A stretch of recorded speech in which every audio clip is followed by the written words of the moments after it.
Welcome back to Walk's Wednesday Words.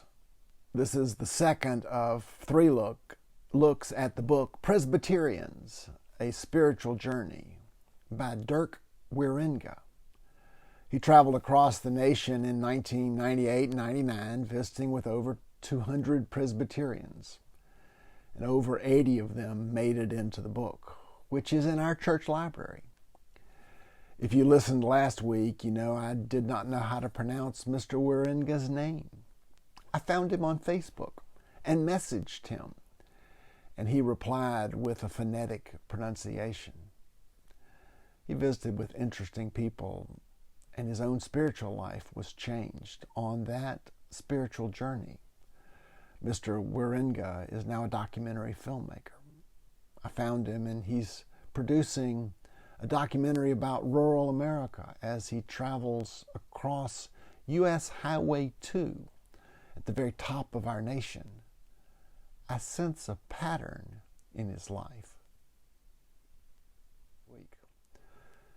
For the book, he visited with Danny Murphy, who had been a stockbroker, who announced to his investment firm, "This may sound crazy, but I'm going into the ministry." He packed his family off to Atlanta and attended Johnson C. Smith Theological Seminary. There were lots of ups and downs that challenged and stretched Danny and his family. When the book was published, Reverend Murphy was serving Calvary Presbyterian Church in Winnsboro, South Carolina. With help from the Presbyterian denomination, the church was growing. People were blessed by this stockbroker turned minister. Beulah Travis began her faith journey more than 90 years before Drik met her. She and her husband had moved to Syracuse, New York, and joined First Presbyterian Church United. The church had a building, the McCogny Youth Center, that was only used on Sunday. In 1970, they launched a program called Exploring Your World.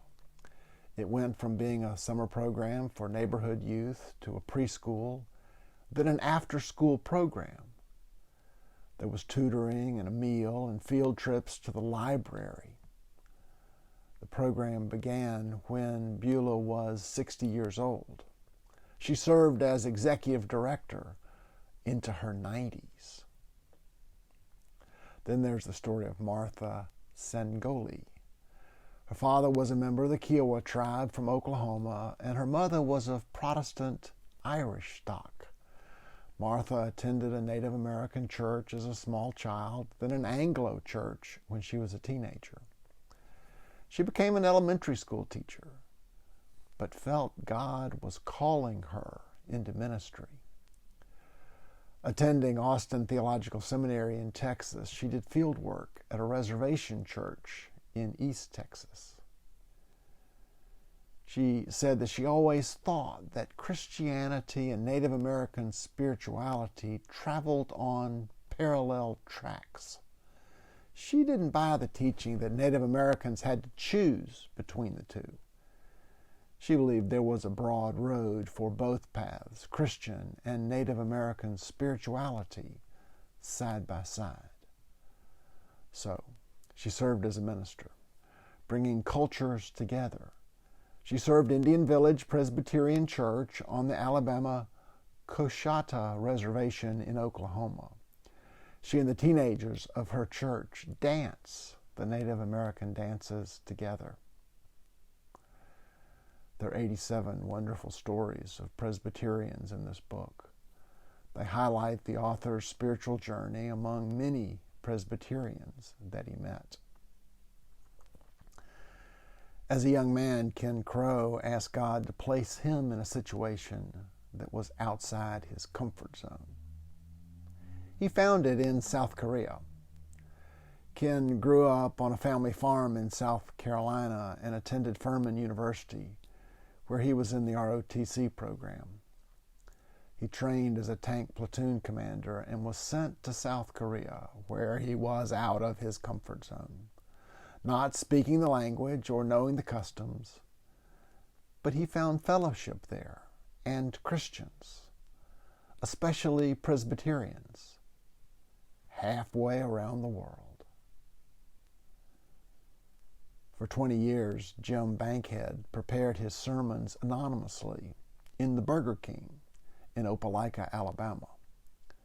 But as he studied his Bible and prayed, people began to approach him.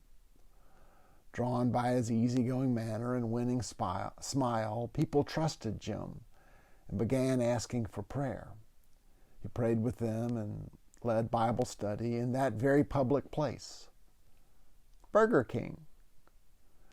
Before the pandemic, I've been known to frequent McDonald's or Starbucks and prepare a sermon or a talk there. Both restaurants have good coffee. I talked about some of the Presbyterians that Drik Wierenga met last week, and I look forward to sharing more stories next week. Life's a journey, a spiritual journey. What road are you on? Are you seeking the best in people, helping people along the way, working with other travelers? I hope so. These stories inspire me to be a better traveler, a better Christian. See you next week.